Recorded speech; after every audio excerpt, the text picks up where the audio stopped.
Uz doto brīdi esmu Globu izglītības koordinators Latvijā. Es mācu skolēniem un arī skolotājiem, kā korekti veikt novērojumus dabā. Tad, kad es mācījos vidusskolā, es stāvēju pie grāmatu plaukta bioloģijā un skatījos, grāmatas, ko bērnu vidusskola izdevusi. Es domāju, būtu forši tur strādāt, un nepagāja 3 gadi, kad es arī patiešām to arī darīju. Jā, sāku es ar pirmo semināru Šveicē. Bija ārā -2 grādi, mēs gājām upē mērīt temperatūru un pH un izšķirt šo skābekli, un tad bija ļoti augsti. Un es atceros, kad mums sala rokas, un tad mēs par augsni pētījām, un tas bija tāds ļoti labs un aizrautīgs seminārs. Tas bija mana pirmā saikne, un tad es arī esmu bijusi vairākos, tas bija kā dalībnieks, bet tad es arī esmu kā asistents bijis starptautiskajos semināros, un tad man ir tiesības uz doto brīdi arī mācīt ne tikai Latvijā, bet arī citur Eiropā. Un tad es arī esmu to darījusi. Pagājušā gadā es biju Lietuvā un Lietuvas skolotājiem. Stāstīja, kā pareizi veikt zemesēdes pētījumus un fenoloģiskos novērojumus, un te pavasarī braukšu par augsni stāstīt viņiem. Tā bija tāda jauna pieredze. Viena darbība, ko tu dari, tā tev savā ziņā attīsta un dod kaut ko. Un ja tu tur iegūti darbu, kas man visvairāk patīk, tas ir tad, kad tu strādā ar skolēniem vai ar skolotājiem, kad tu redzi to aizrautību un to prieku, un tad, kad kāds cits ir priecīgs, tad tu arī kļūsti priecīgs. Un, jā, man patīk būt daļiņa no tā, jo es gūstu prieku skatoties uz to aizrautību. Un tīri profesionāli fenoloģijas novērojums izmantojam modelēšanā, prognožu sastādīšanā, līdzīgi kā Toms Brītis tās laika ziņās. Tā mēs arī šobrīd izstrādājam tādus fenoloģiskos modeļus, lai varētu prognozēt, piemēram, kad liepas sāks ziedēt vai kad ievas ziedēs.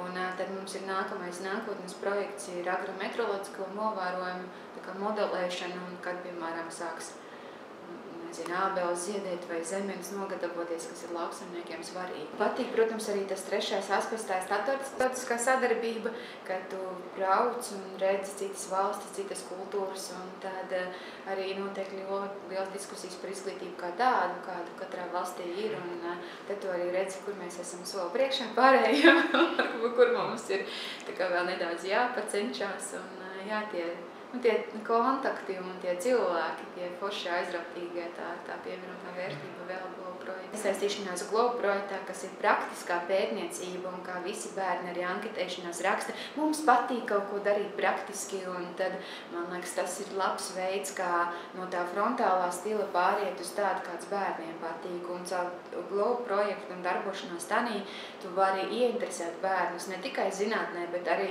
lai pētītu, tev ir jāzina matemātika, tev ir jāprot izrēķināt procentuāli debesu jums, cik daudz ir mākoņiem, cik nav ar mākoņiem, vai, teiksim, saskaitīt, un tad, kad tālāk tur aiziet jau savstarpēja analīze, atmosfēra, nokrišņi, temperatūra nokrišņi vai temperatūras sniegs, tur jau ir svarīga fizika un arī ķīmija, tā kā mēs runājam par pH, un tad man liekas, ka tā ir arī otra populārā tā starppriekšmetu saite, kas mums ir, un tad, man liekas, tas ir viens praktiska darbošanās un starppriekšmetu saite.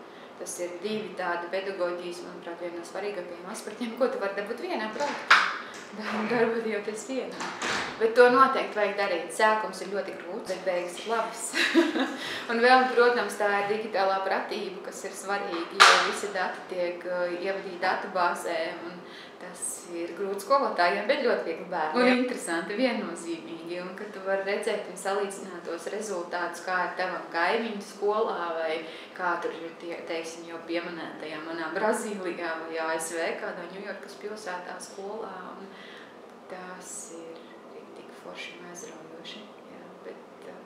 Es domāju, ka ar Globu var ļoti dažādot stundas un mācību procesu. Tas viennozīmīgi ir jautri, kas ir svarīgākais. Jo es vienmēr arī saviem studentiem saku, ka tu vari rakstīt par jebkuru tēmu, bet galvenais, lai tev būtu interesi un tev degtu acis par to. Un tas ir jautrība un tāda interese ir visa pamatā. Arī zinātnieki ir tieši tādi paši, kā skolāni. Viņi dara to, kas viņiem patīk un sagādā prieku. Un ja tev ir prieks, tad tu vari darīt jebko un viss būs zinātniski.